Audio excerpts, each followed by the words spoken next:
What's up, you guys? I hope everyone is safe and healthy out there as we continue to battle this COVID-19 pandemic.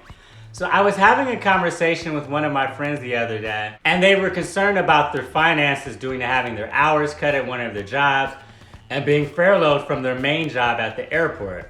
During our conversation, they were asking me for recommendations on what to cut out of their budget during our pandemic, how to go about making adjustments. As we continued our conversation, it gave me the idea of a new and relevant, important topic to discuss with you here today. So if this is something that you're interested, please hit the like button as it helps YouTube share this information with other people.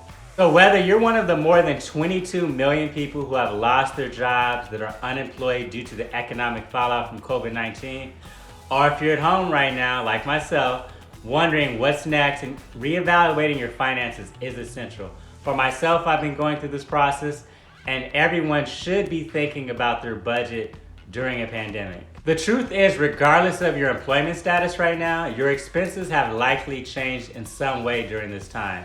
Now, depending on your situation, that could mean figuring out how to support a family on unemployment, or finding a way to cut back on discretionary spending to create more of a financial cushion. People who have already lost their income are scrambling right now to get through this crisis the best they can, while people who have not lost income, like myself, are still worried that they might in the future. So I'm going to offer some suggestions or areas that you may be able to make some adjustments in order to save more money. Be sure to stay to the end of the video to get all these valuable tips. So my first recommendation would be to reduce ordering takeout. Now, I know that your favorite Chinese, Thai, or sushi restaurant is probably closed to the public right now because of social distancing. However, many restaurants are still offering pickup and delivery. Now, ordering takeout can add up quickly. I know this for myself. I've gone back and looked at my bank statements and been like, well, goddamn, how much did I spend on food? You'd be surprised how much that just 1 to 2 meals every week adds up over a month. Now, I am all for supporting local and small businesses in general, and it's essential when you can to support all these businesses. However, cooking at home is much more cost effective than eating out, pandemic or not.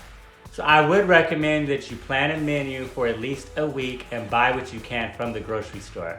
Now, because going to the grocery store right now can create possible health risks for you, do your best to minimize contact by planning out your shopping ahead of time.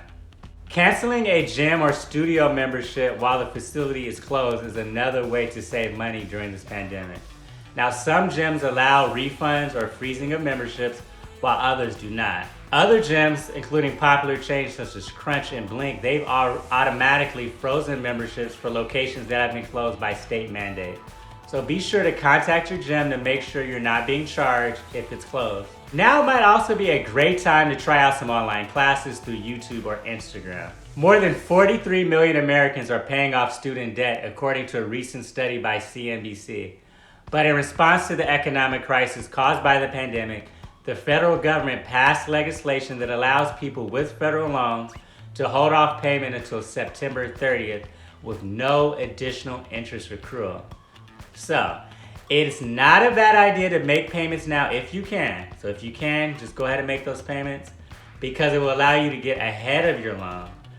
But if you are struggling to make ends meet right now and things are very tight, you can take a temporary break from your federal student loan payments. Movie theaters, concert venues, and stadiums are closed in most parts of the country, so you're not going to be able to spend your discretionary income on going to see your favorite bands or the latest blockbuster anyway. But the good thing is you can find lots of live free performances by musicians online. There's a lot of online streaming and even some movies for free. So that is an added benefit to staying home. So this pandemic is an opportune time to cut back on lots of discretionary spending when possible. Another area I recommend that you look into is your subscriptions. Now is probably not the time to cancel your Netflix or Hulu or your Disney subscription. I'm not saying that. But you may be surprised to realize how many subscriptions you're paying for and you may not even be using. So a number of apps such as Truebill and Mint can help you identify all of your subscriptions you're paying for. So just take a look at your subscriptions with a critical eye to determine if there's something that you can live without right now. Now, transportation is another expense that's probably already been reduced because many of us, including myself, are working and learning from home. In order to protect yourself from contracting the virus and for your financial health, you should only be out driving or using public transportation when absolutely necessary. Now, clothes is another area of opportunity, and trust me, I love clothes. I love a new fit. But you're not going anywhere right now. You're not gonna be able to hit the sales rack at your favorite retail store, such as Macy's or Bloomingdale's. However, online shopping can be a tempting way to pass time, especially when you're being constantly bombarded with advertisements for 30, 40, or even 50% off your favorite brand. The fact is that most people are hunkered down right now at home and events have been canceled, so you can cut expenses on clothing. With that being said, new clothes can be low on your priority list right now. I really appreciate each and every one of you for taking the time to watch this video. If you did find value in it, please give it a like and also comment with any other suggestions for possible areas to cut back during this time. Be sure to subscribe to the channel for up-to-date information as I am posting on a weekly basis. And as always, I, Joe, also want to know what you know. Thank you for watching and have a great day.